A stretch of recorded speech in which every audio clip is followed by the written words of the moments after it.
向来友善的龙国突然将所有外籍人员驱逐出境，并放弃全部在建的科研项目，率领14亿国民投身修仙，打造全民皆兵。以西方为首的米国说龙国故弄玄虚，隔壁小日子更是嘲笑我们脑子进水。殊不知1年后，远古的神话便会降临蓝星屠戮人类。当神明单手捏爆核武，威胁人类臣服时，龙国境内飞出万千剑光，破碎虚空，一声声长啸响彻天地。有血魔宗弟子凭借万魂幡炼化岛国8岐大蛇，也有100岁老者于万里之外飞出一剑，斩落宙斯首级，悬于虚空警示诸神。那一日，无数域外神明血染天穹，龙国更是于神血中举国飞升。这一切只因拥有金丹期修为的你，重生回了诸神降临屠戮人间的前1年。确认自己重新回到过去以后，你第一时间联络了国防科学院的院长白国阳，很快接听了你的来电。喂，请问您是哪位？你语气严肃地开口说道：白老，我接下来的话您可能难以置信，但请您务必听完，并且去调查验证，因为您接下来是否信任我，将直接决定国家的生死存亡。你到底是谁？说这些话的目的又是什么？白国阳盯着手机，神情变得极度凝重，全是因为你刚才透露的一个绝密情报，除了他自己和极少数的高层核心，根本不可能有人知晓这个消息。你竟然连那个神秘遗骸的样子，还有存放的具体地点都说得分毫不差。白老，我知道您现在肯定还心存疑虑，但我保证告诉您的事情都会发生。就在今天上午10点到12点01分，珠峰地带会出现一次剧烈的地壳震动，在这场震动当中会导致5人丧生，还有3人受了重伤，那些人全都是专业的探险小队。就在这次地震结束以后，12点13分，樱花国会爆发8级地震，首轮统计的遇难者有1432人，受伤的一共有1720人。而且如果我的推断没有出错的话，您此刻应该正准备去参加一场会议，会议讨论的内容就是关于那具骨骸的事情。白老满脸震惊地盯着自己的掌心，没想到你连他在做什么都猜得一清二楚。你到底是什么身份？很快随着白老走进了秘密会场，关于残骸的处理以及来源源头，对方是什么物种，展开了激烈讨论。时间飞速流逝到了正午12点，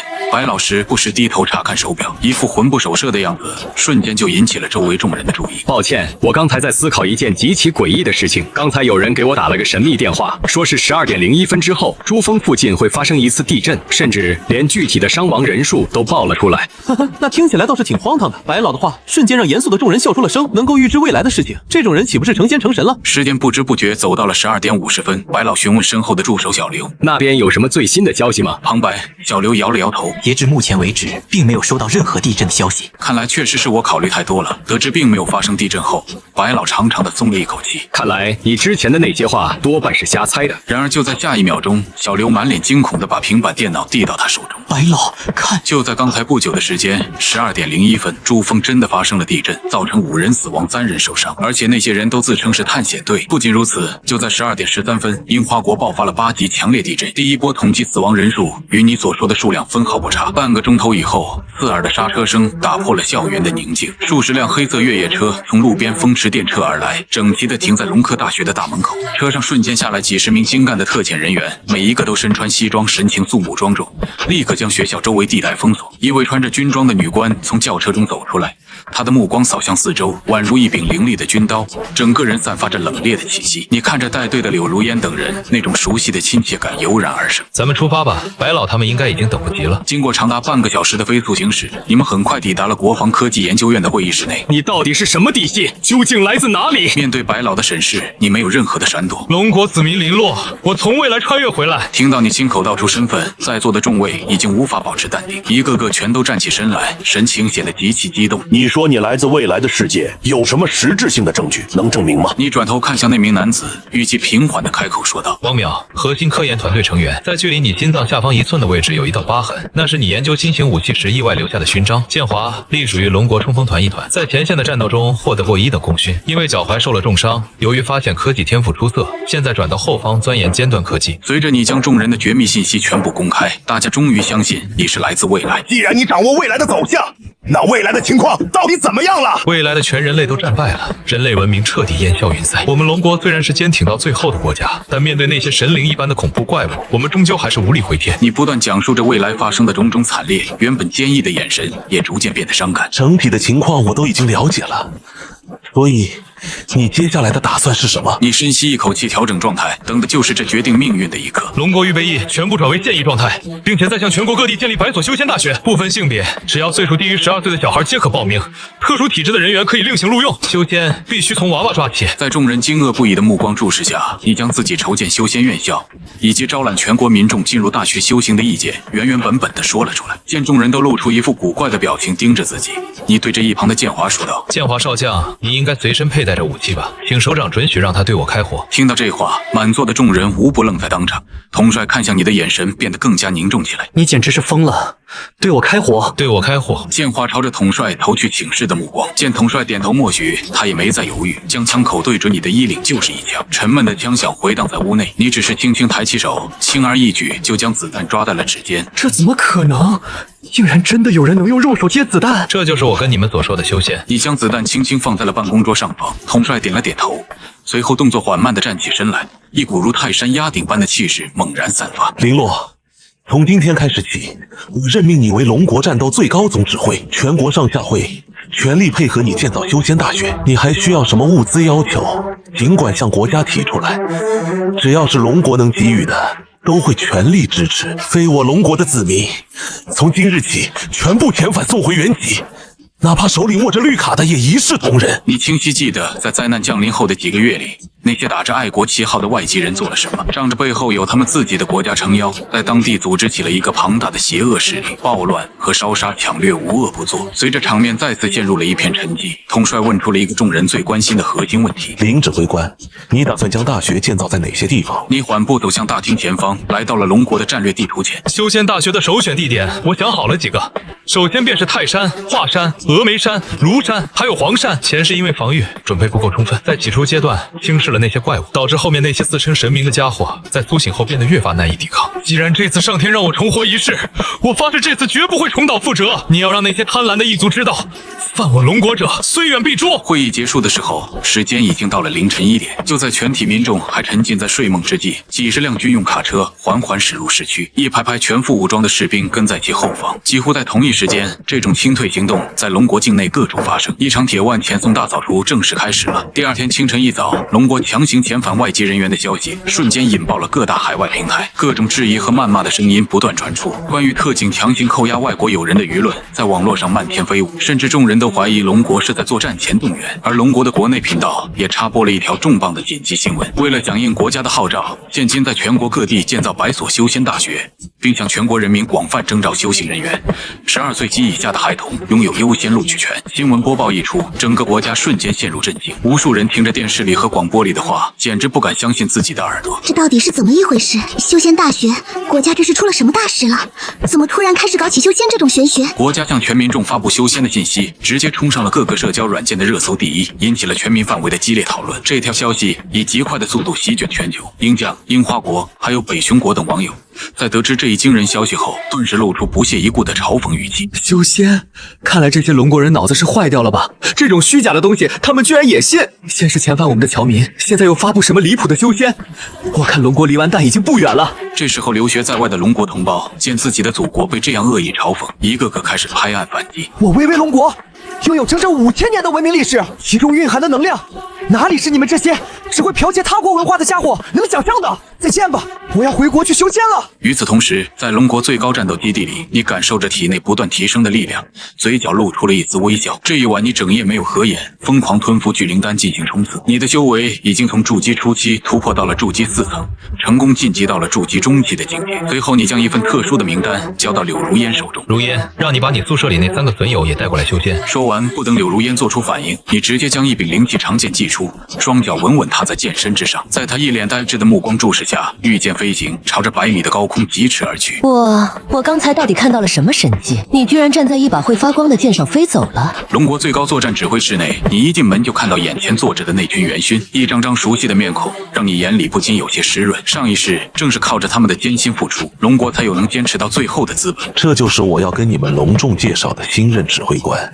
龙国最高战斗指挥官林洛。什么？统帅的一句话，顿时让全场震惊。龙国战斗的最高统帅，竟然是一个看起来连20都不到的毛头小伙。你就是昨天视频里手接子弹的小家伙吗？望着眼前的万速将领，你是发自内心的感到敬佩。前世正是由他死守龙国的东部海域，面对数以百万计的海洋生物，他从未退后过半步，一直战斗到海神波塞冬亲自降临。面对海神波塞冬以及数量足以让人感到绝望的海洋生物，万将领手持银枪，站立于神明身前，喝退万千水族。前方大夏，神明进行。不止万将领，在座的每一位都是国家的定海神针。前世为了保护身后的龙国子女，不惜与神明浴血奋战到最后一刻，哪怕身躯已经破碎不堪，也从未向后挪动过一步。龙国子民林洛，见过各位将军。是的，我就是那个徒手接子弹的人。小家伙，你为什么要在身后背着一把剑？常见吗？因为这就是我的战斗武器。现在都已经是高科技时代了，为什么还要用这种落后的冷兵器？不仅万将领想不通，圆桌旁的众将领也觉得极为不解。你见状也不想墨迹多费口舌，随手从地面引来一块巨石立在原位，来到众位将领的身前。所谓的法术其实就是自身灵气通过幻化后的一种攻击形态。法术的威力和产生的分裂变化都与修炼的具体功法息息相关，就像我现在这样。你将身后的长剑再次拔出，目光猛然一凝，全身的气息陡然间爆发而出，长剑从剑鞘中脱壳飞出，一柄柄由灵气幻化出的长剑密密麻麻地悬浮在你的身体四周。嗖！随着长剑飞射而出，数道尖锐的破空声响彻全场，伴随着一道剧烈的爆炸声，周围瞬间烟尘四起。那块巨石在瞬间轰然破碎，烟雾散去之后，一个直径数米的大坑出现在基地上方。众位老将一个个震惊地看着这一幕。这就是传说中的修仙，这种随意的一击，威力竟然足以堪比重型大炮了。对了，林指挥官，我一直有一个疑惑，你不是说我们这次的敌人是神明吗？为什么我只听到了外国的神明不足，我们龙国自己的神明呢？此刻众人都已然信任了你的实力，认可了你这个最高战斗指挥官的身份。你沉思片刻后摇摇头回道：这个我也不太清楚，上一世直到你生命的最后一刻也没看到过龙国的神明，似乎龙国已经被神明放弃了。换个方向来讲，这也是一件好事啊，至少我们不用跟自己的神开战，是不是？林指挥官，你接下来的方案是什么？现今龙国已开始在各地建造修仙大学，但教导弟子还需要很长的时间，而我们距离第一批神明复苏只剩下寥寥数个月时间。在这期间，我希望诸位将领能为华夏新鲜的血液争取到足够的时间。在你交代完给诸位将领的任务后，很快一道关于龙国建设修仙大学、招收现场人满为患的帖子登顶热搜第一。对于没有任何图片就空降的第一热搜，很多国外的网友嗤之以鼻。别开玩笑了，竟然连修仙大学这种鬼话都出来了，还说什么人满为患，这种低劣的假消息也能冲上热搜。可惜他们根本不知道龙国人对于修仙有着怎样的执念。就在众人不断嘲笑龙国是在弄虚作假时，忽然一道由无人机从高处拍下的照片被曝光在了网络上。京都下方数十条通往中心的道路，此刻不知被什么东西填塞得满满当当，密密麻麻的亮光，如同一眼望不到头的莹莹星火一般。而且这种照片不只出现了一条，当图片被放大之后，国外的人群却惊吓得无法言语。这哪里是什么萤火，这明明是排队入学的恐怖人潮。与此同时，在鹰将的白房子内，古川坐在一道巨大的屏幕前方，樱花国还有大将国、泡泰国等国家的领导人都在开视频会议。因为视频中的惊人画面，他们一致认为龙国是在借机侧面征兵，这是准备要搞大动作了。于是这几个国家开始联合商讨如何制裁龙国。而另一边，你将测验石交到了柳如烟手中，如烟迅速分发到每一个招收地点，凡是对测验石有反应的人，皆可以招收为修仙学员。就在这个时候，外交官汪斌带着各个部门的负责人急匆匆前来找你。林指挥官，我们担心的事情最终还是发生了。汪斌表示，由鹰将带头，多个国家联合对我们发起了制裁。因为龙国驱逐各个国家侨民的事情被曝光，世界各国对龙国一直处于猜疑的状态。现在鹰将人带头发难，他的那群小弟一个个连忙跟风，粮食、钢铁等诸多产业的进出口价格呈指数级疯狂增长。诸位没必要为了这群人生气，这一切我早就已经想好了对策。你轻轻笑了笑，从抽屉里拿出数张绝密的图纸。元老，这是粮食的新型栽培秘法，您过目看一下。元老两眼震撼地盯着这张图纸，他目光激动地看向你。这种新型的培植方法到底是从哪里搞来的？你是怎么突然想到的？这其实是您在未来与一众前辈呕心沥血研究出来，我不敢一个人窃取这份功劳。正是因为你们每日每夜不辞辛苦地去钻研，才让我们龙国的子民彻底摆脱了挨饿的困扰。元老看着图纸上的详细内容，眼眶不禁变得红润起来。好，实在是太好了。元老这一生最大的梦想就是让全体龙国人民不用再挨饿，大家都能吃得饱饱的，这比任何名利都要强出100倍。林指挥官，这元老那边的难题虽然解决了，但我们现在的处境真的不要紧吗？众人互相对视了一眼，看着手中的限制图纸，不由得有些迟疑。我知道各位考虑的是什么代价，但资源的收购肯定还是要继续收购，只不过时机并不是现在。你目光深沉地看向蓝星的版图。龙国那个如同虫子般的邻国，既然你们这么喜欢搞制裁，那就拿你们先开刀好了。你目光冷冽地看向东南方向。既然是你们先开始作死，那龙国的第一把神剑该亮出来了。灵剑瞬间出现在你的脚下，随着一道震耳的音爆声响起，你化作一道流光，径直朝着海域的方向飞去。龙国东海境外，自从鹰将率先发布了制裁令以后，他们就派人驾驶着军舰，在龙国的境外交界处不断巡逻，甚至还有樱花国的人想在这里开展军事演习。面对这些国家的公开挑衅，龙国军方虽然感到极其愤怒，但却因为还没到开战时机不能攻打，毕竟他们只是在公海境外走动，从未真正跨入我方境内一步。众人虽然对其发出过严正警告，但那些人却视若无睹。真他妈的，那些樱花国的人胆子太大了，竟然敢把军舰明目张胆开到这里！东海交界周围，数座万吨级别的货船行驶在海域当中，船上的船员看到樱花国如此放肆的一幕，不由得感到义愤填膺。要不是因为这次船上装着的全是我们国家急需的钢铁，老子真想直接开船过去撞死他们！货轮船长邓昌看着这一幕，愤怒地将帽子摘下，摔在地上。这些樱花国的混蛋，仗着背后有英国人撑腰，竟然敢在这里如此放肆！突然，海平面上一道巨大的黑影缓缓出现，一艘舰船上悬挂的旗子居然是海盗旗。可普通的海盗根本不可能拥有这种精良舰队，看来这就是针对他们设下的圈套。前方的货轮听着，你们已经进入了我们的攻击范围，请立刻停止航行，接受我们的登船检查，不然我们将采取军事进攻。巡洋舰的上方，一位中年男子拿着无线电台，对着远处的货船大声喊叫。邓昌在听到喊话以后，几乎没有任何犹豫，立刻严厉回应：我方是龙国货船，这是属于我们龙国的合法航海路线，你们已经越线了，请你们尽快滚离这里。然而对方根本不听这一套，反而变本加厉警告：我再最后重复一遍，交出船上所有的货物，如果你还不停下航行，我们将直接采用火力压制。邓昌听着无线电里传出的恐吓声，直接将其当成了空气。平时欺负一些弱小的国家也就罢了，竟然还敢跟咱们龙国人碰瓷！弟兄们，你们谁会怕死吗？他从船长室内大步走出，下方甲板上，众人此刻的目光全部都聚焦在他这里。船长，下命令吧！没错，只要你一句话，大不了咱们驾船，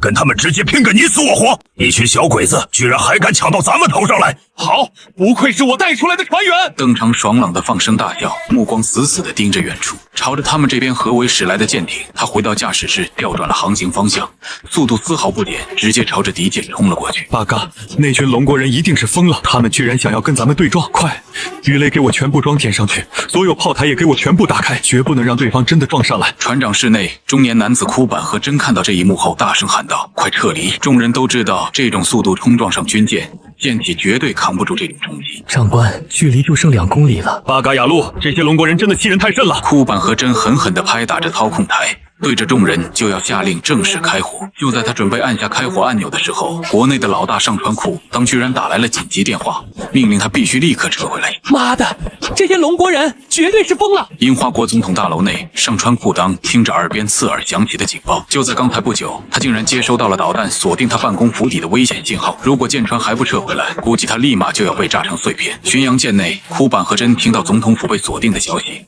整个人直接愣在了原地。这些龙国人到底是怎么回事？难不成是真想开启全面战争？很快，整支舰队就掉头撤离了。这件事本就是他们理亏在先，再这么闹下去，恐怕真的要出惊天大问题。东海境外货轮上方的众人见樱花国的巡洋舰开始掉头跑路，顿时一个个高兴的大声呐喊起来：撤退了！这些樱花国的舰队竟然被咱们给逼得掉头就跑！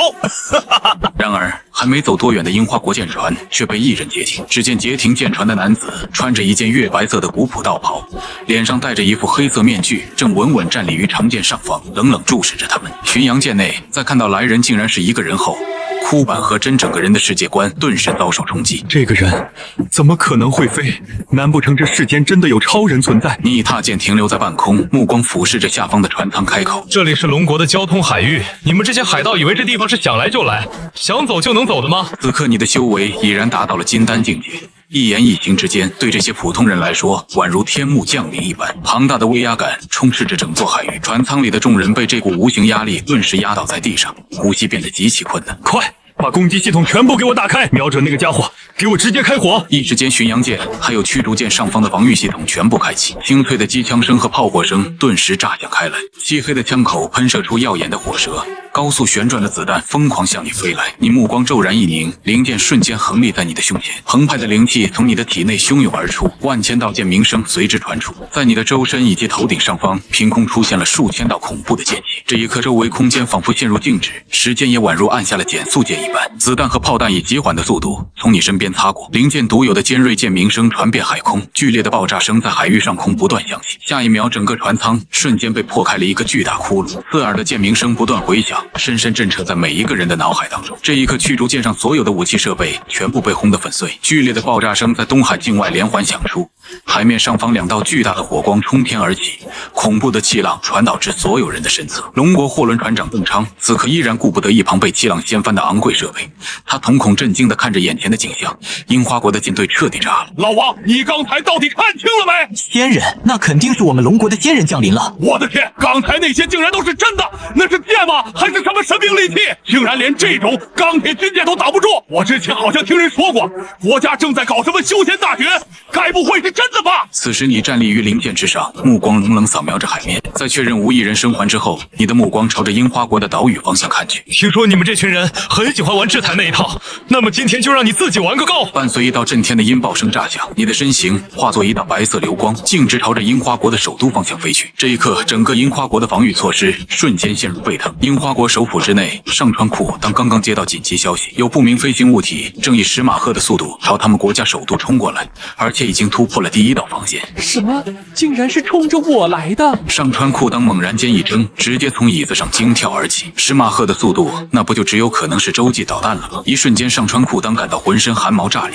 疯了！这群龙国人是真的疯了吗？他们竟然真的敢朝着我开火！这些家伙既然想炸死我，我也绝对不会让他们好过。不是，那不是什么导弹。信太路赶忙将电话死死按住。这个正朝着咱们这边飞来的不明物体，经过最新的雷达检测发现，好像是一个人。哈哈哈！信太路，你别开这种无聊的玩笑了。你知道10马赫到底是什么概念吗？现今全世界范围内都没有任何一架战机能达到这种速度，更别提是一个血肉之躯的人了。真有10马赫的话，那个家伙早就被空气压成肉泥了。信太路说实话，自己也有点不太敢相信。一开始他听到这个情报时，还以为对方是在跟自己开玩笑，但从各方面数据上来显示，对比与人体的相似度达到了99%。就在这个时候，航空部突然打来了视频通话。上川库当感到疑惑，但想着那个不明飞行物还是接通了。视频接通后，里面顿时传来国防部总指挥的疯狂呐喊声：刚才卫星捕捉到了对方的真容画面，那个真的是一个人。我们之前发射的所有拦截导弹全部被摧毁，甚至根本都无法接近对方分毫。有序本武上将，请你不要再开这种毫无意义的玩笑了。我真的没有跟你开玩笑，那确确实实真是一个人。有序本武慌忙地跑到精密仪器前方，将之前卫星拍到的珍贵画面放了出来。画面当中赫然是一个人稳稳站立在一把长剑上方，因为对方戴着面具看不清脸，加上速度快得惊人，他们根本无法看清对方的真实样貌。与此同时，你御剑飞行在樱花国的海域上方，看来我的面子还是挺大的嘛，竟然出动了这么多东西来防御。感受着数公里之外朝着这边疾驰而来的庞大导弹群，你悬浮于半空当中一动不动，灵剑横立于身体的一侧。樱花国防空部之内，九绪本武等人看到这一幕全都傻眼了。他的目光紧紧盯着屏幕不放，恨不得整个人都贴到屏幕上去。卫星雷达图像上清晰显示，数个白点正朝着中心红点方向猛冲过去。这些白点正是他们国家的反导导弹，足足发射了30多颗导弹。他就不信以这种豪华阵容还拿不下这个入侵者。刺耳的警报声夹杂着他的心脏跳动声。这一刻，基地里所有士兵的目光齐刷刷看着大屏幕，上方30个白点瞬间消失，一声清脆的轰鸣声从众人的耳边响出。与此同时，雷达上方的红点也在这一时刻消失不见。数据显示，导弹群爆炸成功，导弹已经成功击中了既定目标，对方的所有生命痕迹已经消失了。对方的生命痕迹已经消失，哈哈哈！什么狗屁飞行物，在我们大樱花国的防御系统面前，还不是照样不堪一击？哈哈哈！刚才可真是吓死我了，我还以为真是龙国小说中的仙人。什么仙人不仙人的？最终还不是得乖乖拜倒在我们樱花国的导弹之下。然而就在下一秒钟，警报声忽然再次刺耳响起，之前那个消失的红点再次出现在屏幕上方，并且你的飞行速度似乎还比之前要快上了不少，竟然达到了恐怖的11马赫。就在这时，九须本武惊恐发现，他们国家最新的星神战斗机群正不知死活地前往你所在的位置。快让他们给我撤退，把他们统统叫回来！连30多颗反导导弹都无法奈何对方，这些战斗机飞过去，不是纯粹送死吗？然而一切都已经晚了，他们的5架星神战机在你的灵力剑气下，全部都炸成了烟火。长官，那个红点刚进入我们樱花国内部，随后相关的跟踪信号便彻底消失了。此时樱花国的首都地带，你立于灵剑之上，来到了樱花国最臭名昭著的靖国神策上方，而你的脚下方，一群正要赶来朝拜神策的樱花国人，一个个惊呼着拿出手机在不停拍着。如果不是怕会引发不必要的战争，对他们以后对抗真正神明有些不利，你恨不得现在就给他们来个全面抹杀。你目光冰冷地看向那座禁锢神策，既然你们这群人喜欢朝拜这玩意儿，那就让你们好好的拜个够！一颗炽热的火球出现在你的手心里，火球飞射而出，整个禁国神策瞬间陷入了一片火海当中。做完这一切以后，你这才满意的冷哼着点了点头，身形化作一道流光消失在原地。次日，伴随着樱花国巡航舰舰队在东海被彻底击毁的视频曝光，整个世界舆论瞬间陷入沸腾状态。紧跟着则是樱花国遭受不明物体入侵，航空反导系统全面开启后，却依然没有将不明物体挡下的消息，并且关于你伪装身份烧毁靖国神策的视频也一同传遍网络。此时外网上方完全乱作了一团糟。上帝保佑！这到底是个什么恐怖的存在？难道是东方的真神显灵了吗？我听说攻击樱花国舰队和摧毁靖国神策的都是同一个人，这不可能吧？烧毁那些家伙的神策也就算了，可击毁航母和反导系统就太离谱了。樱花国首府之内，上川库当看着最新的情报消息，手掌狠狠地敲击在办公桌面上。妈的，这些龙国人是真的彻底疯了吗？他们这是想要开启全面战争是吗？不行，这件事绝对不能就这么轻易算了。龙国国境之内，龙国紧急召开了重大的记者招待会，并向全球进行全场实况直播。白老目光冷冽地扫向底下的各国记者，一字一句缓缓地开了口：你们在网络上听到的那些风言风语，在这里我代表官方统一进行回复。各位听说的那些消息都没错，我们龙国现今确实在全境征兵，并且时刻准备开启对外开战。白老的话一说出口，整个外交官场地陷入了短暂的死寂。下一秒钟，宛如炸弹爆炸一般，整个场地瞬间爆发出一阵巨大的轰动。来自各国的外交官顿时就坐不住了，一个个起身抢着朝白老提出问题。龙国真的随时准备开战吗？观看这一频道的众位网友也彻底炸开了锅。直到吵闹声音逐渐淡了下去，白老才神情严肃地缓缓开口：这一次我们国家虽然全境征兵，并大举建造所谓的修仙大学，但不是要主动向哪个国家宣战。我们龙国一向是秉持和平重道，敌不犯我，我不犯敌。但如果有人敢公然挑衅我方，敢在我们的背后搞一些卑鄙小动作，我们自然也绝对不会再惯着。与此同时的白房子内，古川正跟那帮国家的带头人开视频会，每个人的脸上都挂着发愁的表情。这一次龙国虽然没直接回应樱花国内档的事，但那态度其实跟承认了没区别。龙国这次公开发布的消息也确实给咱们大家伙提了个醒，必须要尽快把国际大会开起来，一定要想办法废掉龙国的特殊身份。此时在龙国境内，又是一个极其寻常的清晨，新闻里那个主持人又出现在大家眼前。全国的观众朋友们，大家好，我是大家熟悉的主持人王华。为了响应国家的最新号召，今天原本的新闻栏目就不播出了。在这一时刻，我们专门请来了军方派出的建华少将，让他来现场演示修真的基础招式。这话才刚一出口，全国上下的老百姓瞬间都炸开了锅。什么情况？建华少将竟然要亲自教咱们修仙了？不仅所有的电视屏幕都在放这个画面，一个专门的官方直播间也在网络上同步开启，瞬间吸引了无数网友点进来围观。还没到10分钟的功夫，在线观看的人数就冲到了1亿人。我的天，竟然是国家级的直播间！龙国官方怎么突然搞起直播了？难道说真的打算要开打了吗？虽然我个人没有那种修行的资质，但只要国家有难处，只要一声令下，我绝对会响应。国家若有需要，必定随时出发。就在同一时间，在电视台的后台，总指挥，待会儿我就直接上去演练就行了吗？建华从你手里接过了那本秘籍，目光显得极其严肃和郑重。没错，你就照着我新给你的法门去练。这东西可是你花了1000点数换来的宝贝，经过系统改良后，哪怕是没天赋的人也能练。离第一批神灵苏醒也就剩下2个月了。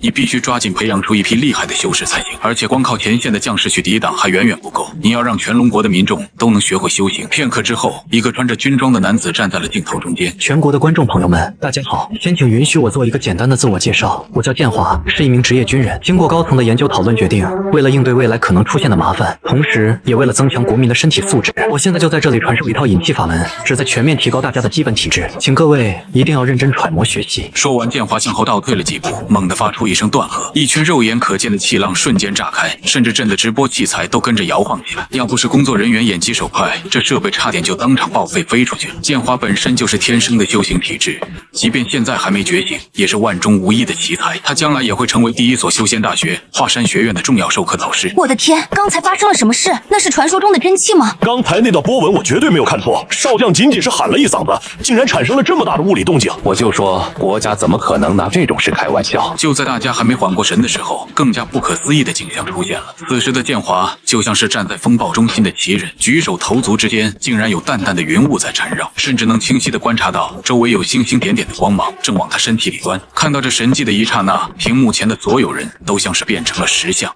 一动不动地盯着画面看。正在演示招式的建华心里也充满了震惊。这一整套复杂的动作打完，他非但没有感觉到任何的疲惫，反而觉得浑身充满了使不完的劲，甚至连力气都好像翻了几倍。察觉到体内的这些神奇变化，建华看向林洛的眼神再次发生了质变。直到这一整套动作全部打完，周身的云雾才慢慢消散开来。观众们这才如梦初醒的回过神。这种效果真的不是后期特效吗？这绝对是真实的画面。我刚才亲眼看到雾气是从少将皮肤冒出来的，实在没法用言语来表达我的震撼了。你看着弹幕上的疯狂滚动的互动，嘴角忍不住露出了一丝欣慰的笑。看来老百姓对修行这件事抱有极大的热情。随着建华演示完毕，周围那些玄妙的云雾也慢慢退去。他重新看向屏幕，微笑着对大家开口说道：“这就是今天教给大家的功法引气诀。如果谁刚才没记住或者没录屏，大家也不需要感到焦虑。这套动作会在每天早晨7点在频道里准时循环播放。在这里，我衷心的希望大家积极锻炼，神明马上就要降临了。”话音刚落，视频画面就此中断。整个直播间乃至全国都陷入了轰动。刚才建华少将最后说了什么？神明！我的天啊，一切都能解释通了！神明真的要来了！国家办学校是为了应对那帮家伙，神明又怎么样？只要敢跨入龙国的领土一步，我一定要让他们有来无回。对此，那些在外网看戏的人却满是不屑，真是快要把我给笑死了！居然连神明降临这种话都编出来了！你们这群龙国人能不能别这么幼稚？大家千万别信这些胡言语！我刚才跟着那个少将的动作练了一遍，现在只觉得浑身酸痛，一点舒服的感觉都没有。华山的山脚下，你与建华分开后，便独自行走在街道上。凝气诀发布后的反响已经达到你的预期，但却还有更重要的事情必须由你来做。至于那些外国人修炼凝气诀没有任何效果，是因为你将功法进行过改变，必须是土生土长的龙国子民修炼才有作用。而你现在最头疼的问题是，如何才能寻找到5个修炼天赋达到满级的人才？只要能凑齐5个这样的人，就可以让灵气浓度翻1倍。可经过这段时间的搜寻，国家的档案里竟然一个也没有。就在你思考去哪里挖掘人才的时候，前方的路口位置突然有一个黑影窜了出来。那是一个衣衫有些破旧的小男孩，他怀里不知道抱着个什么东西，时不时的四处张望着向远处跑去。眼看着这孩子就要撞上电线杆子了，你的身形瞬间消失在原地，直接挡在了他的行进路线上。砰的一声，小男孩整个人直接撞进了你怀里。就在这一刻，他怀里的东西也露了出来，竟然是几个冷掉的面包。他还是一脸戒备的往后看，像是一个生怕被抓住的小贼。看到这副情形，你心里大概猜到他是太饿了才去偷面包。你指着他怀里的面包开口说道：“小朋友，偷东西是不对的，你应该靠自己的双手去换取食物，而不是用这种错误的方式。”小男孩起初还是一脸的恐慌，直到察觉到你并没有恶意时，才小声解释：“我是实在没办法了，家里生病的妹妹已经好久没吃饭了，还有几个跟着自己的弟弟妹妹也快饿晕了。”你听见这话，微微皱眉，瞧着他那副警惕的小眼神，你把自己的官方证件拿出来给他看。你看，我不是坏人，能不能告诉我你叫什么名字？你的父母都在什么地方？我可以帮你们。我叫叶凡，父母早就已经不在了。小男孩盯着你的证件看，显然他也听说过关于修仙的事情。听到这个名字，你浑身猛地一震。父母双亡，还有一个病弱的妹妹，妹，在这么小的年纪就能带一帮孩子讨生活，你觉得他这主角光环简直要溢出屏幕。于是你赶紧从兜里掏出了测验石，直接塞到了叶凡的手心里。国家招生的消息你听过了吗？叶凡盯着手里这块奇怪的石头，点了点头。听说过了，但那不是有钱人才能上的吗？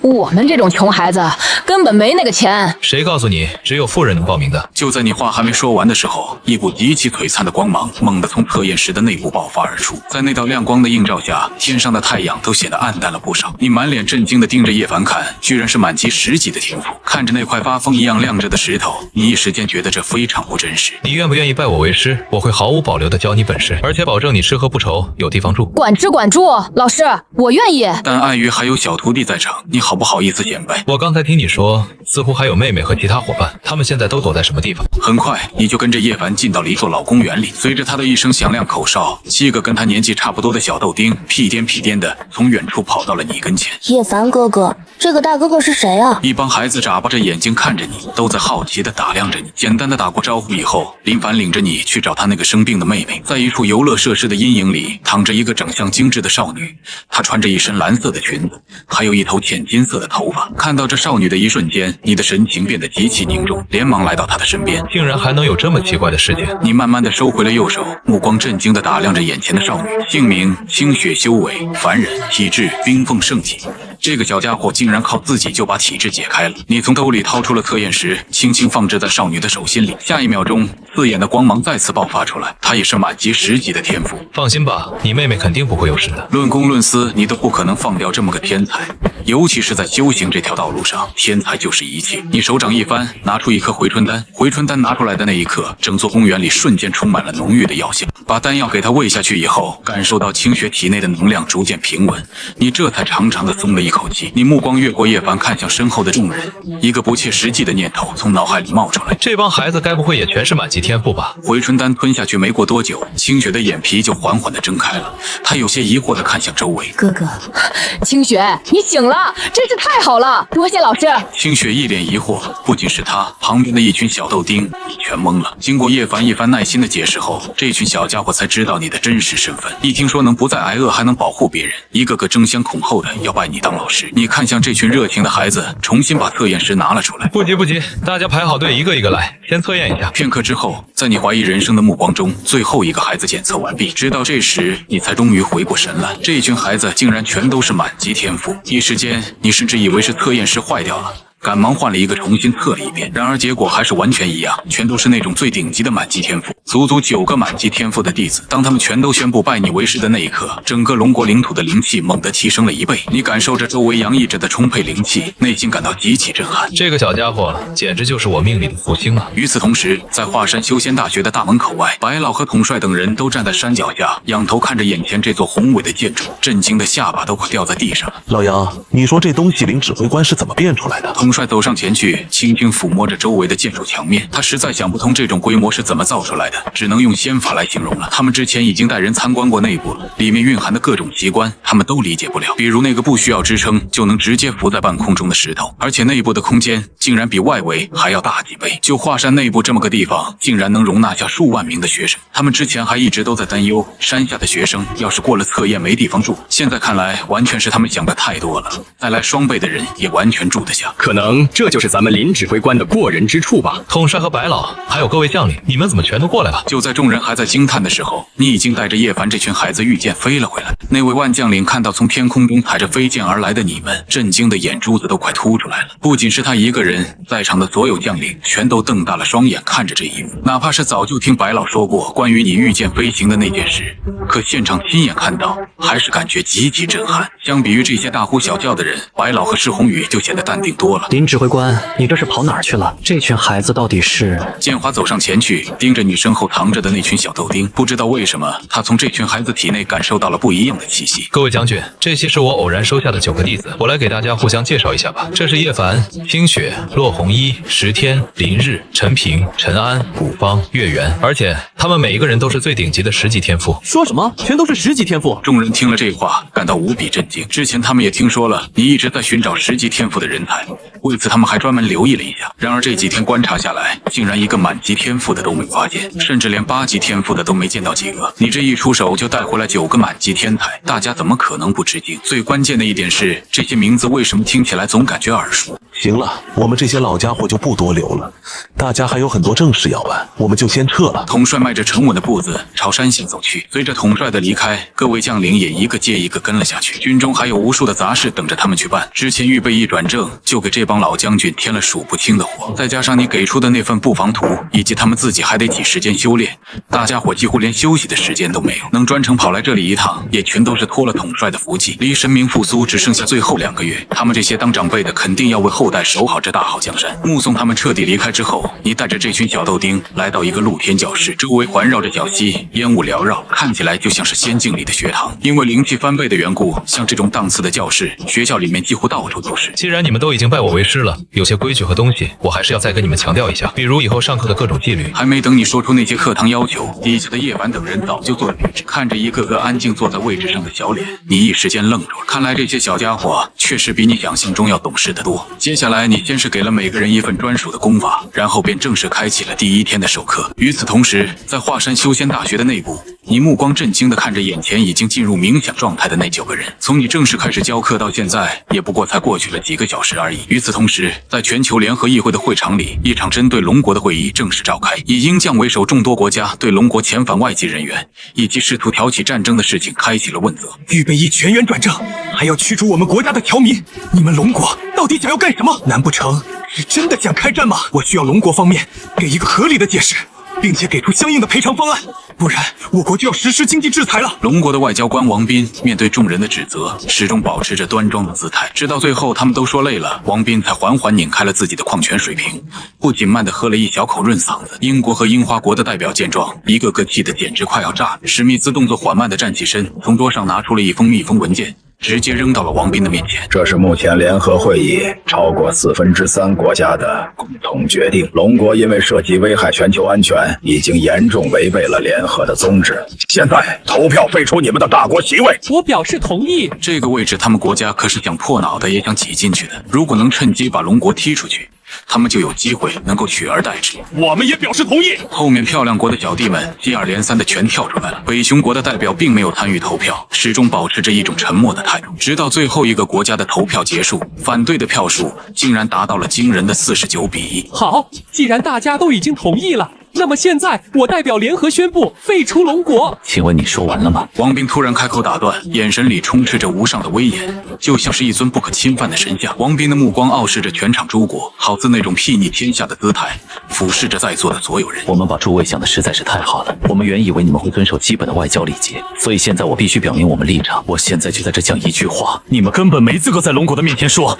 你们是从实力的地位出发跟龙国谈话，无论是20年前还是30年前，你们都没有资格讲这种混账话。这个不平等的协议，我们拒绝签字。王斌随手就把那份文件扔在了地上。另外，关于各国想要废除我龙国大国席位的提议，龙国代表方决定行使权力，使用1票否决权。这话落地，全场一片哗然。可恶，这个家伙凭什么这么硬气？他难道一点都不感到害怕吗？难不成他背后还有什么人撑腰？不行，这一次的提议超过了2/3，龙国方面不能动用，1票否决。见情况有些不对劲，樱花国的外交官猛地拍桌子站起来。这次要是能让龙国退位，他们有极大的概率能上位。这种千年难遇的机会绝对不能错过。樱花国的代表，难道你觉得联合最初定下的规则都是废话吗？难道那些规则起不到任何效果吗？还是说你觉得各国加入联合不过是个笑话？或者说这个联合是杏樱花吗？见局面完全被龙国这一方给压制住了，漂亮国的代表史密斯气得青筋暴起，猛地摔下文件，拿起电话就转身往后走去。没过多久，电话那头就传来了浦川愤怒的咆哮：混蛋！当初到底是谁提出的1票否决？史密斯，快点给老子把那个人找出来！快点，我要把他给碎尸万段！亲爱的总统先生，当初提议设立1票否决的是毛熊国。听到毛熊国这个名字的一瞬间，电话那头立刻就变得安静了下来。片刻之后，鹰将代表气愤地回到了座位，拿起文件头也不回的转身就走。带头的大哥都跑路了，剩下的那些臭鱼烂虾也赶紧溜走。王斌鄙夷地看着离去的漂亮国代表，嘴角露出了嘲讽的微笑。史密斯先生，走好不送。与此同时，在华山修仙大学的内部，你目光震惊地看着眼前已经进入冥想状态的那9个人。从你正式开始教课到现在，也不过才过去了几个小时而已。这9个小家伙竟然全进入了冥想，这就是满级天赋带来的恐怖压制吗？轰隆隆的一阵响动，就在你感叹的时候，天空中突然电闪雷鸣，黑压压的浓云出现在修仙大学的上空，一阵清脆的凤鸣声从乌云中传出，云层被强行破开，一只七彩的凤凰从云层中飞出，凤凰在空中盘旋，紧接着又传来一阵阵龙吟声，传遍了整片龙国区域，瞬间让整个京城都炸开了锅。华山脚下那些还在排队报名的群众看到这一幕，神迹瞬间呆立当场。我的老天爷，我竟然亲眼看到了龙凤祥瑞！妈的，我该不会是眼花了吧？这真的是传说中的龙吗？神话里的生物竟然是真实存在的！快拿手机，我一定要拍下来！龙吟凤鸣，这绝对是大吉大利的预兆，天佑我龙国啊！如果说数天前你一剑斩断樱花国军舰的那一幕只是激发起了国民的修行热情，那么这一次的异象简直就是炸弹，彻底让龙国全境都沸腾起来了。这一刻，负责登记名单的士兵突然感觉到背后一阵发凉，马路上放眼望过去，数千乃至数万双眼睛此刻全都齐刷刷地盯着他看。你们想要干什么？下一秒钟，他就被一片呐喊声淹没。龙凤祥瑞，这就是大吉的征兆。这一幕在老百姓眼里本来是好事，但此时站在学院内部的你，脸色却显得极其难看。看来要变天了。天降异象只会出现2种情况：一是妖孽出世，上天降下警告让世人警惕；二是绝世宝物现世。但如果真有宝贝，全世界肯定早就开始修仙了。既然这2种情况都不是，那就只有剩下的一种解释了。这次的异象并不是什么好兆头，恰恰相反，你的这9个徒弟体质实在是太妖孽了，哪怕是在这个末法时代的蓝星，天地也无法容纳这9个妖孽同时迈入修仙的行列。这就是天劫吗？轰隆隆，又是一阵雷声炸响，四周的浓云突然开始剧烈翻滚，一道飓风成型在苍穹的顶端，五彩的仙光开始疯狂喷涌，隐约能听到神圣的歌声在吟唱，伴随着一股极其恐怖的威压落下来，让冥想中的那些孩子顿时感觉到像有座大山压在背上。不要被外界干扰，专心感受周围的灵气。放心吧，这里一切都有师傅在。你从储物空间取出9阳神剑，掐动法诀，让长剑飞到众人的头顶。金丹期的气息在一瞬间全开，苍穹之上，无数的雷霆开始汇聚，发出巨大的爆裂声响，想要把大学里的叶凡等人劈成灰烬。你彻底怒了，狂暴的能量从体内喷涌而出。这是我亲手教的学生，是龙国的子民，还轮不到其他的力量来欺负，哪怕是这天道也不行。你身形闪烁，出现在华山之巅。此刻你穿着一身月白色的道袍，背后背着一个太极的图案，看起来极其玄妙。脚上的鞋子也是洁白无瑕，带着几丝金色的精美纹路。眼看着天劫马上就要劈下来了，你气势陡然升起，口中念念有词：呼唤神将，弟子魂魄，五脏玄冥，青龙白虎，对战纷纭，朱雀玄武，是为身形。手下法诀，一声暴喝响彻整个华山。华山脚下的群众还没反应过来，一道巨大的雷霆就响在他们耳边。雷劫落下的瞬间，龙国4大神兽的咆哮声猛然响起，青龙白虎朱雀玄武4大神兽在天地之间翱翔盘旋。面对苍穹上的那些龙凤虚影，4大神兽的眼神里没有丝毫畏惧。万剑归宗，你的剑气前所未有的霸道和炽热，千万道剑鸣声在那一刻响起，你的周围凭空出现了数千道恐怖的剑气。剑气一出现，整片天地似乎都要支离破碎了。谁敢说这末法时代不能出仙人？今天我就要在这逆天而行！天空中雷声大作，虚影朝着4大神兽和剑气猛冲，几股力量狠狠撞击在一起。下一秒，震耳聋的声音响彻在华山顶上，庞大的气流向着四周席卷而去。华山脚下看着这一幕的所有人，差点被这股巨大的气流掀飞出去。啊，这到底是在搞什么鬼？怎么感觉不太对劲？这难道就是传说中的渡劫吗？难不成已经有道友要白日飞升了？不至于吧？这才公布修仙没几天，这就要飞升上天了吗？坐火箭恐怕都没这速度吧？但这一幕确实跟飞升一模一样，总不可能是有人突破炼气期吧？恭喜一名弟子迈入炼气阶段，奖励300点数。恭喜一名弟子迈入炼气阶段，奖励300点数。完成教导5个弟子突破的任务，奖励5000点数。诛仙剑+1，开启商店2阶，因为超额完成了任务目标，额外奖励4000教导点数。商店内低于2万教导点物品免费购买1次。华山之巅，一个焦黑的人影正站立在顶部。你听着耳边响起的系统提示，有些兴奋，几口黑烟从你的嘴里吐了出来。你拍了拍身上的灰烬，抬头看向天空，看来这老天爷确实不好惹呀，要不是四方符专门克制天劫，还真不一定能挡得住。你苦笑着打量了一下自己，现在的你全身衣服都变成了焦炭，整个人也被熏黑了不少。但好在这群孩子全员迈入了炼气期。下方从冥想中醒来的众人，他们好奇地打量着周围。哇，这些星光到底是什么呀？怎么还在闪闪发光？我怎么感觉到身体里好像有东西在到处流动？难道这就是老师说的修仙吗？我们这是成功了吗？我觉得咱们肯定是成功了。一群小豆丁惊奇地感受着身体的变化。现在的你，全身衣服都变成了焦炭，整个人也被熏黑了不少。现在跨入炼气期的他们，力气比成年壮汉都要大得多。举起一头大牛都不在话下，唯有叶凡跟其他人不一样，他没有第一时间去惊叹自己的力量，而是把目光投向了华山的高处。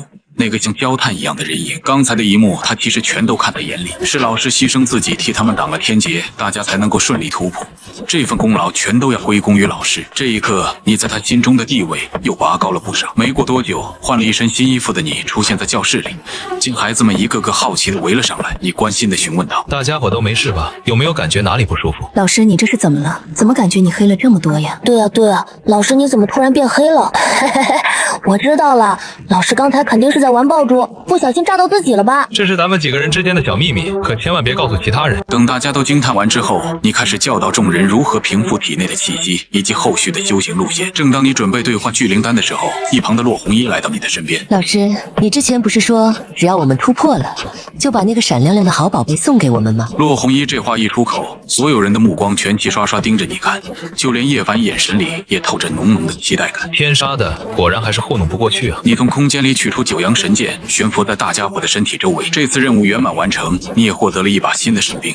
这么顺手的家伙，你还真有点舍不得送。孩子们盯着身边的这些飞剑，眼神里满是憧憬。你见大家一脸渴望的样子，神情突然一变，收起了笑脸，严肃地看向这群孩子。叶凡等人见你突然变得这么郑重，赶紧闭紧了嘴巴坐好。老师知道你们很喜欢这些宝剑，但在将它们交给你们之前，我要讲一个故事。听完这个故事之后，如果你们还愿意，那这些剑就归你们使用了。你神情肃穆，把前世发生的那些惨烈往事给这群孩子讲了出来，包括神灵复苏后如何肆意屠杀咱们同胞的景象。虽然现在说这些可能有点早，但这是大家终究要面对的现实，甚至还要去跟那些神灵拼命，必须得提前做好心理准备。你看着这群孩子，本以为这些小不点听完不会有太大的触动，然而事实却完全出乎你的意料。孩子们听到神明未来的恶行，一个个都感到无比的伤心。清雪几个女孩眼里甚至转起了泪花。在这些人里面，尤其是叶凡，你从他的眼神里看到了滔天的怒火。一旦你们接下了这把剑，保护家园，守护咱们子民的沉重担子，你们就要死死的扛在肩膀上了。到底愿不愿意，全看你们自己。说完这些，你见大家陷入了沉默，率先走出了教室。这个时候得留给他们自己做决定，你留在那儿只会给孩子增加心理压力。而此刻的外界，华山发生的神迹瞬间冲上了各大外网的榜首。龙凤和四大神兽激战的画面引发了全世界的疯狂讨论。我的上帝啊，快来救救这群龙国人吧！他们竟然开始用特效视频来骗自己了，真是笑死我了！你们的特效能不能做得真一点？龙和凤凰都整出来了，甚至还有四大神兽，我还要说我们樱花国的八岐大蛇也出来了呢，一看就是龙国的人在弄虚作假。当看到外国井底之蛙般的言论后，咱们龙国的键盘侠们也乐意参战。我就知道你们这群喷子会来，来，我早就等得不耐烦了，这就给你们看现场视频。视频打开是完全不同的角度，但却是相同背景的画面，赫然是龙凤与四大神兽战斗的场景。这一刻，整个外网再次陷入了死寂。如果这些画面全都是真的，那么之前龙国提到的神明降临，岂不会也会真的出现吗？与此同时，白房子内以鹰将为首的好几个国家又一次连上了视频。谁能想到龙国竟然这么狡猾？联合国本来就是毛熊他们带头建的，咱们要是拒绝这个结果，就等于变相否认了联合国。这帮人可真是有够狡猾的。切，我就是看不惯有些国家急着宣布，本来这事儿都能办成了，全被某个人给搞砸了。阿三把目光看向了上川裤裆。阿三总统，你这话到底是什么意思？你有什么资格在这说我？你们国家派去的外交官在开会的时候连个屁都没敢放，你竟然还好意思开口？我可没有指名道姓说你，是你自己非要往这套路里钻，这事儿跟我可没关系。阿三摆了摆手示意，腿上居然还放着一本《孙子兵法》。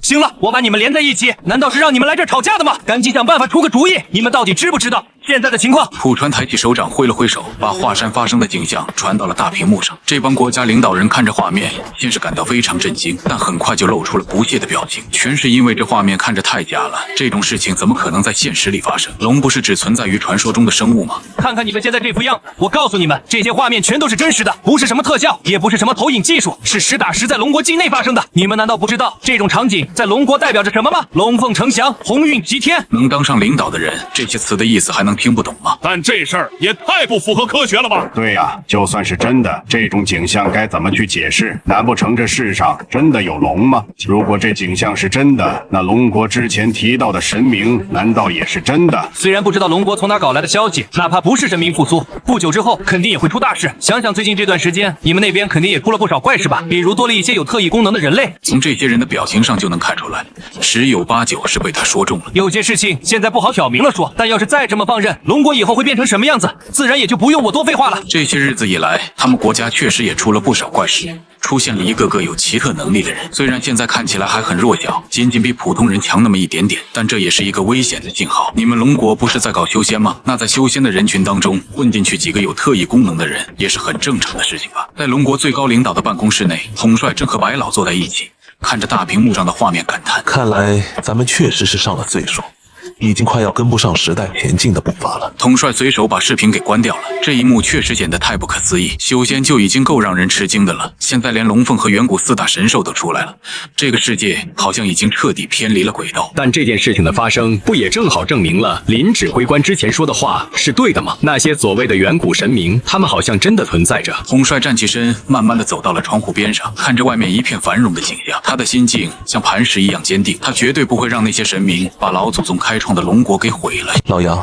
现在的军事部署怎么样了？统帅看着桌上的长生诀，他的眉头紧紧锁在一起。林指挥官指出的那些地点，现在都已经完成了布防工作。至于长生诀和凝气诀这些功法，也已经全部推广到部队里了。这几天我也抽空试着练了练，但因为错过了最好的年纪，经脉都已经堵塞了，修炼起来感觉非常艰难。老杨，虽然修仙这门路子很重要，但你那边的科技也不能放下。我有分寸的。白老点了点头。你之前专门跟他聊过科技的事，起初复苏的那些怪物并不算强，靠着火炮和导弹也能压制住。在之前的战斗里，就出过拿导弹炸死怪物的例子。科技这一条路，对学校里的那些学生来说，就是争取时间的机器，必须为了这帮孩子争取到足够的修炼时间才行。未来终究还是要看后代们的。就在统帅整理文件的时候，突然接到了一个紧急电话，看着上面显示的来电方，统帅心里有点吃惊。北匈国的那帮人怎么打过来了？电话接通之后，老大，最近身体还好吗？老普，找我什么事？怎么今天有闲心给我打电话？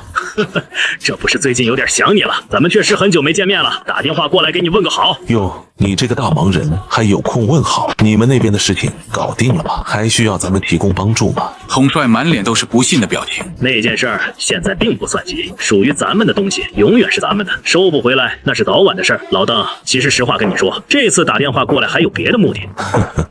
我就知道你没那么简单，想知道点什么直接说吧。老大，你们最近可得留点神，那些英国和樱花国的人正合伙准备在暗地里对付你。这事儿我心里有数，那些老鼠不是头一天搞小动作。老大，这一次的情况不一样，他们正在召集奇人异士，准备混进龙国搞破坏。统帅陷入了沉思，如果仅仅是这样，那倒还不算太难办。统帅的眼里顿时冒出了怒火，他们这帮人简直胆大包天，一股极其威严的气息散发出来。这帮畜生的目的竟然是龙国的孩子们，为了不让龙国达成目的，这些鹰将人准备联合好几个国家去暗杀那些通过测验的孩子，这分明就是灭种的恶毒行为。老大，你先别跟着生气，气坏了身子可就不划算了。统帅深深地吸了一口气，努力让自己的心情平复下来。他盯着电话上的来电显示，缓缓地开了口：你把这些情报告诉我，难道就不怕被他们知道吗？嘿嘿，我这不是在关心老朋友吗？对了，龙国最近搞的预备役转正、修仙大学还有收购材料是真的吗？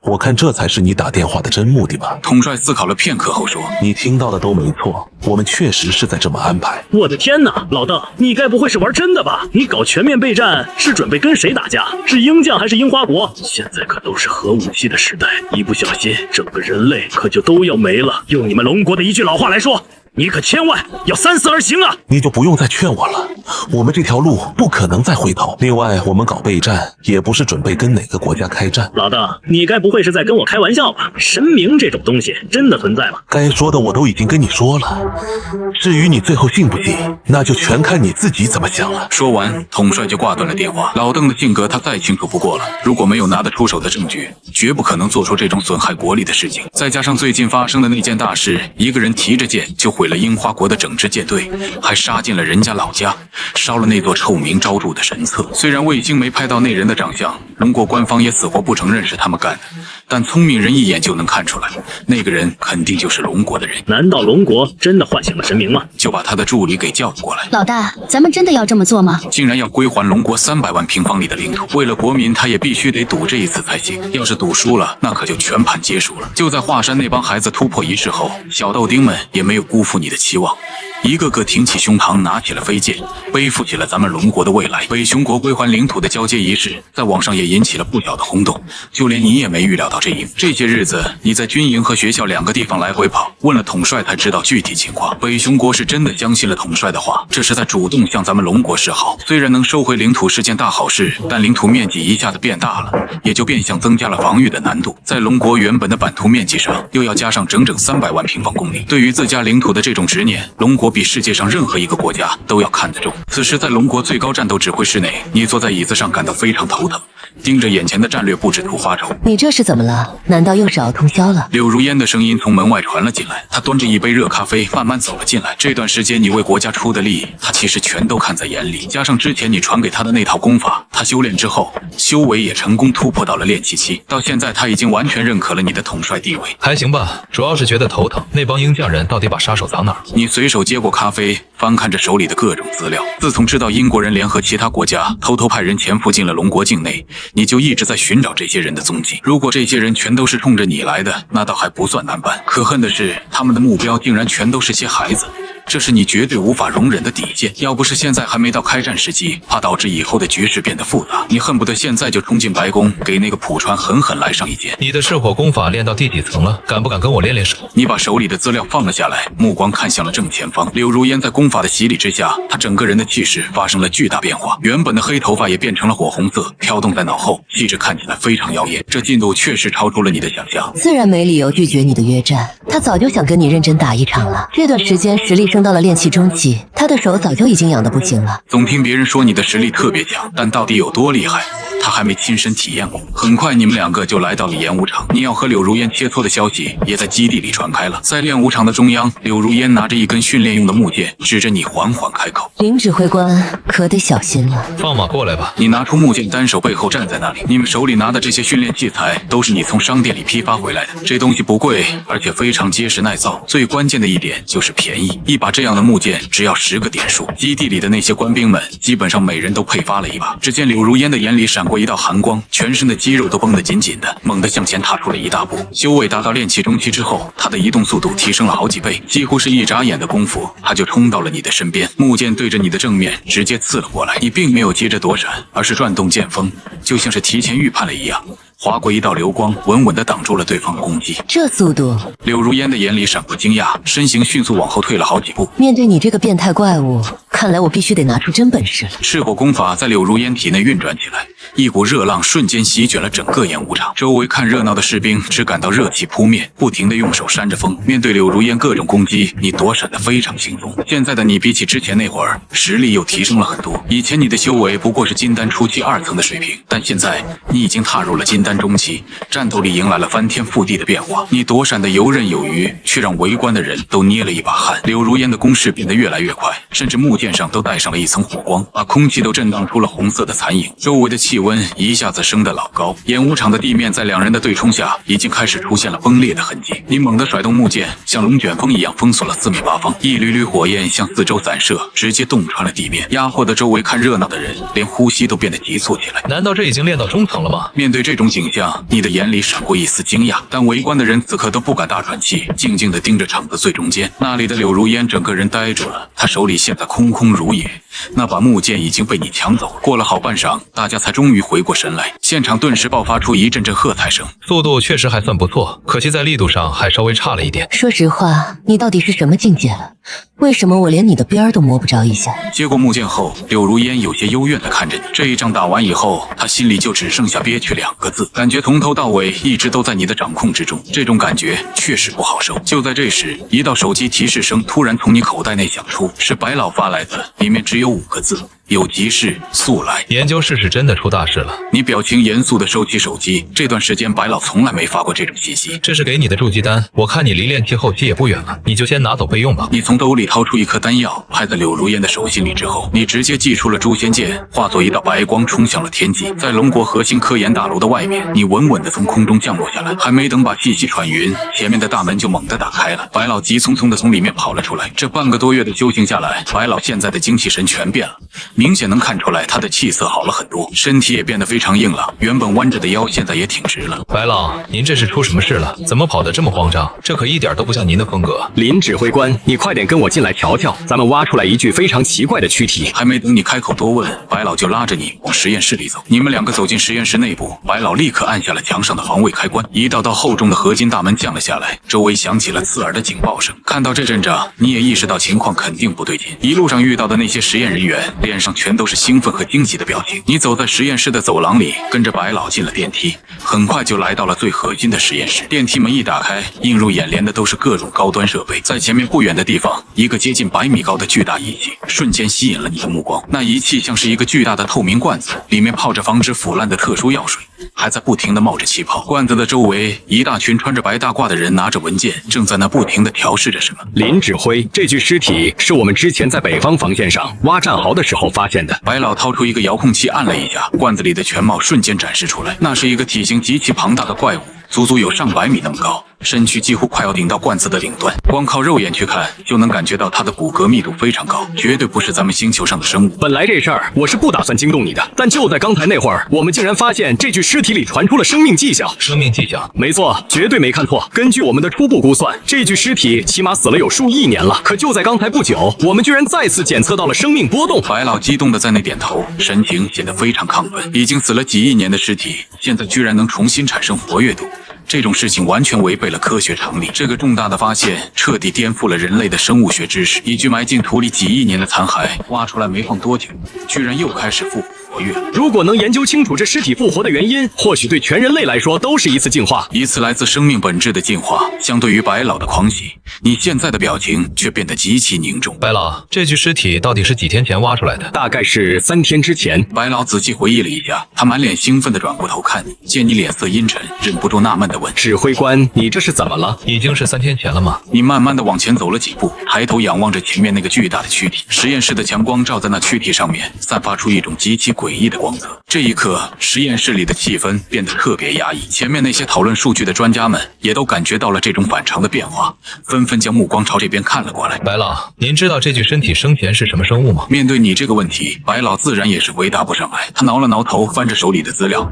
他这次火急火燎叫你过来，就是想问你是否知道的这个巨大的残骸生前到底是什么。突然间，他好像意识到了什么，脸色瞬间僵住了，瞳孔也开始不停地颤抖。这具尸体难不成是……还没等他把话说完，整个实验室里变得鸦雀无声，大家都不约而同地抬起头，盯着那罐子里浸泡着的庞大躯体。他们研究了这么长时间的生物，竟然就是传说中的神明吗？你忍不住叹了一口气。如果这仅仅是一具神明的尸体，那倒还比较好处理。但听白老刚才说的那些话，这些神灵好像已经在开始复苏了。同样的，白老在这一刻也想到了什么可怕的事。他张了张嘴，却感觉喉咙里像塞了东西，一个字也说不出来。死了这么长时间的残骸，偏偏在这个时候开始出现生命迹象，唯一的合理解释只能是神明要降临了。你从口袋里掏出手机按了一下，盯着来电显示看，打过来的是013防线的负责人。电话台一接通，对面就传来了疯狂的炮火声，还有导弹和机枪的轰鸣声。林指挥官，怪物，那些怪物突然杀过来了，防线快要撑不住了，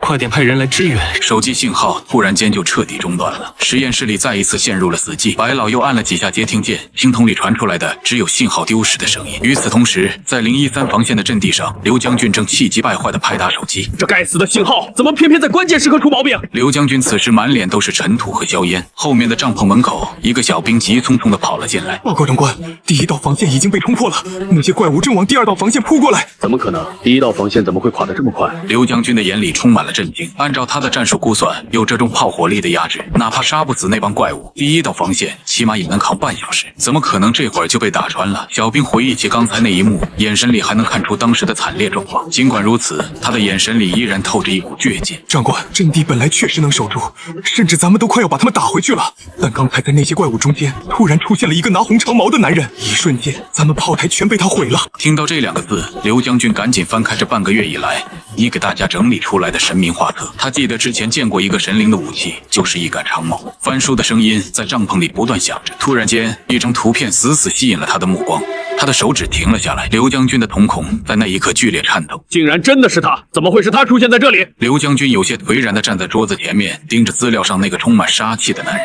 他的心情沉重到了极点。根据林指挥官之前的交代，第一个杀到龙国的神灵，应该是在怪物复苏1个月之后才来。难道这些神话怪物都提前复苏了？怎么连这个狠角色也提前醒了？而且这战斗力跟林指挥说的完全不同。机枪和炮台对那家伙的伤害几乎可以忽略不计，也就是大威力导弹能让他退后几步。长官，您这是怎么了？后边的士兵见将军脸色很难看，在那儿不停地走来走去，忍不住问了一句。刘将军转过身看着那个小兵，你有没有看清楚那人的长矛上面还有没有什么别的东西？当时阵地上实在是太乱了，到处都是炸开的土和黑烟，我确实没能看太真切，但我好像看到上面冒着火。刘将军深深吸了一口气，看来肯定就是这个家伙没错了。这次提前杀进龙国境内的神明不是别人，正是古希腊神话里的战神阿瑞斯。那杆烈焰长矛就是他的本命武器。小万，咱们现在还有多少门炮在开火？第一道防线那边大概只剩5门了，第二道阵地还有32门炮，还有2辆导弹发射车在待命。撤回来，全部给我撤回来！通知弟兄们，把那些炮台和导弹车全部往后方的阵地撤离。明白。士兵啪的敬了个礼，身影消失在帐篷的门口。虽然他没搞懂刘将军为什么要放弃火力压制，但军人的天职就是服从命令。在战场上必须听长官的安排，那就是灾厄级别的神明吧。刘将军死死盯着关于阿瑞斯的资料，从你记载的那些内容来看，战神阿瑞斯的战斗力是跟战争强度挂钩的，仗打得越是激烈，他的实力就会变得越发恐怖。相反，如果没有了大规模战争，他的实力其实跟普通神灵差不了多少。等那个士兵离开后，刘将军从旁边取出了你给他的那把定制战刀，手不自觉地在发抖。这可不是因为害怕而发抖，他这是纯粹的兴奋过度。这一辈子他大大小小打过几十场仗，揍过樱花国的人，也踢过大象国和鹰将的屁股，但他还从来没跟神灵交过手。在这短短的半个月时间里，他的修行进度也到了炼气3层，只差一点点就能突破，进入炼气中期的境界了。既然警报已经传回了总部，上面肯定已经知道具体情况了。重火力既然没用，接下来就只能靠咱们去拼命拖时间了。与此同时，在13号防线的阵地上，炮火声不断，整个战场的地形就像个细长的喇叭口，3道防线死死地堵在山口位置，每一道阵地都拉开了上百米长。那些地底怪物想进入后方的城市，这里就是唯一的必经之路。在第1和第2道防线的中间地带，龙国的战士们端着自动步枪，对着那些几米高的沙虫不停地射击，爆炸声在他们的前方接连响起，到处都是飞溅的肉渣和泥土。第1道防线被冲散了，大家不得不往第2道阵地撤离。2号防线准备！一个满脸胡茬的军官拎着大刀站在战壕的最顶端，他随手抹掉了脸上的血迹，对着防线上待命的众人大声吼道。随着一阵沉重的机械声音，原本固定的炮台和机枪在这一刻全都瞄准了正前方。在他的身后，一排排握着重型武器的士兵严阵以待，手里的枪管不停地闪动着火花，一颗颗子弹从漆黑的枪膛里钻出来，在空气中旋转着撕扯着，直奔前方涌过来的沙虫大军杀去。看到眼前的这一幕景象，所有的战士眼里都露出了震惊的神色。这些沙虫的皮肤是深褐色或者灰色的，个头实在是太庞大了，有的甚至长达几10米高，就像是一栋一栋的小高楼。它们每挪动一下步子，地面都会跟着发生剧烈的颤抖。这些大虫子的表面覆盖着坚硬的鳞片，那些鳞片排得密密麻麻，看起来就像是一层重型铠甲。普通的步枪子弹打在上面，根本就没办法钻透他们的防御。要不是有后方的穿甲弹在掩护，咱们恐怕连他们的皮都蹭不破。谁也没想到过有一天会跟这种怪物当对手。要不是亲眼在阵地上看到，大家真的不敢相信这世上真有这种东西。炮兵部队准备全面轰炸！胡子长官面色凝重地盯着正前方，他的眼神扫过整个战场的正中心，只等撤退的战友们跳进阵地的那一秒，就下令全线开火。快点，动作再快一点！这帮畜生突然成群结队地从地底冒出来，哪怕大家已经做好了防备工作，还是被这种规模的偷袭搞得有点手忙脚乱。他根本不敢想象这种怪物万一冲进背后的城市，到底会造成多么恐怖的伤亡。就在最后一名战友跳进2号阵地的瞬间，他的眼神猛地一紧，立即下令开火。重机枪的嘶吼声像野兽在咆哮，瞬间震碎了整个战场的宁静。好几枚导弹拖着尾焰从后方飞过去，震天动地的爆炸声在前面炸响，红色的火光照亮了整个夜空。胡子长官死死盯着战场的最中央，他要看清楚每一个大怪物的动向，绝对不准任何一条虫子冲破这道防线。停下，赶紧给我停止射击，都别开火了，全部给我撤回后方阵地去。一个传令兵撕心裂肺的喊声从后边传来，胡子长官猛地一回头，愤怒地盯着那个跑过来的小兵。姓万的，你在这瞎嚷嚷什么呢？刘将军呢？他怎么到现在还没露面？长官，刘将军让我先跑过来传个口信，他老人家有死命令，必须立刻断掉所有的火力压制，马上停止一切攻击。刘炮那个老家伙有没有给一个明确的理由？刘将军只是下了一道死命令，让我通知大家赶紧关掉火炮。至于别的，他是一个字也没交代。胡子长官气得当场大骂了一句：“现在只要敢停火，哪怕1秒钟，守在阵地最前面的那些龙国战士，眨眼间就会被那堆杀虫给淹没。要不是咱们这阵子一直在搞实战演习，这一次突如其来的怪兽袭击，咱们这支部队恐怕早就已经全军覆没了。”在他这个当长官的心里，这些穿着军装的孩子可都是龙国的希望。不管局势恶化到了什么程度，他都绝对不会丢下任何一个弟兄不管。万一这些孩子死在这儿，我以后拿什么脸去见人家的爹妈和妻儿老小？想要老子在这里停止开火，除非刘炮亲手把我的这颗脑袋给砍了，继续开火，给我他丫的往死里打！